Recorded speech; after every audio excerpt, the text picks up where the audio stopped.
Hey, good morning, cats. And as you know, if you're paying attention, which not everyone pays attention to me, but if you are paying attention, early on in my career, I began at Arthur Anderson, and then I had this kind of weird, unique opportunity to help run a manufacturing company where my primary role for a small company, about $8-10 million in revenue, was to be the controller.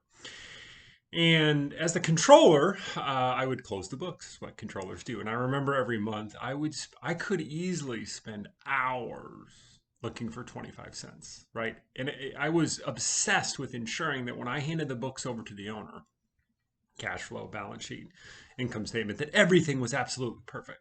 That they wouldn't be able to look back at a different month and see a discrepancy, that I had screwed something up maybe. I wanted it to be absolutely perfect every single month.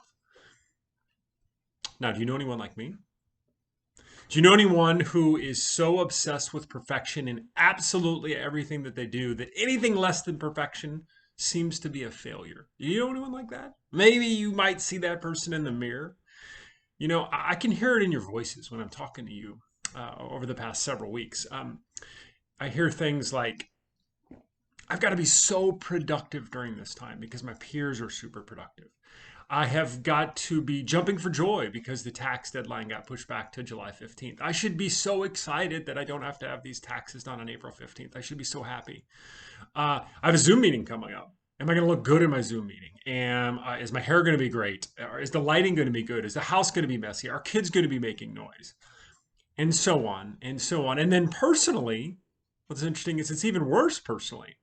From a personal standpoint, we're wondering, am I spending enough family time? You know, I've got this once in a lifetime opportunity to spend time with my family. Am I taking advantage of it? Are we planning sing alongs? Are we having dinner together every single night? Are we exercising enough together? Other families are doing all these amazing things. Are we doing it? E learning. Holy crap. Do I even know what my kids are doing on e learning? And by the way, if I don't have kids, why am I not more productive? Because I don't have kids.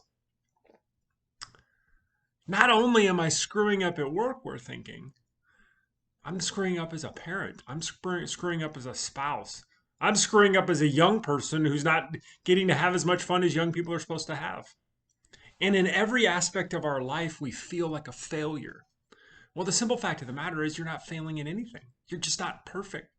And I have a news flash for you. This is a writer downer. This is a life changer if you embrace it. You weren't perfect before the coronavirus. We're never perfect. Something we have to learn to embrace, unless of course you're a brain surgeon, is perfection is our enemy in most areas of life. Our goal can't always be perfection, because if we wake up every day and we say to ourselves, today will be the day I'm perfect, 99.9% of the times you will fail. And then you will begin to develop this complex of I'm a failure. Your goal all the time is to be a little bit better version of yourself today than you were yesterday. Not quite as good as you'll be tomorrow. And that might seem sing-songy and all overly happy and that sort of stuff, but it's the absolute positive truth. We are all endowed with a certain set of skills, a certain set of abilities, and our goal is to maximize those abilities to the very best of our to the very best of our capacity. That's it. And I drop a coronavirus pandemic in on the middle of you, and it's hard to do all those things. So if your goal is to be exactly perfect in every way, shape, or form, you will fail. It will hurt your self-esteem. A bad self-esteem hurts productivity. Bad productivity decreases the amount of good results that you get, which guess what happens? It just creates this gigantic circle. Take a deep breath. All right, I got 8 hours or 10 or 12 or however many you're going to work today. I'm going to deliver the most value I can to my family, to my peers, to my clients, to my managers, to my employees. And at the end of the day, I'm going to take 5 minutes and say, what could I have done better so that I'm better prepared for tomorrow? That's it.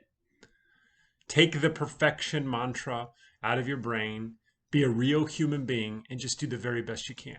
I promise you'll feel better, productivity will go up, and everyone will be happier for it.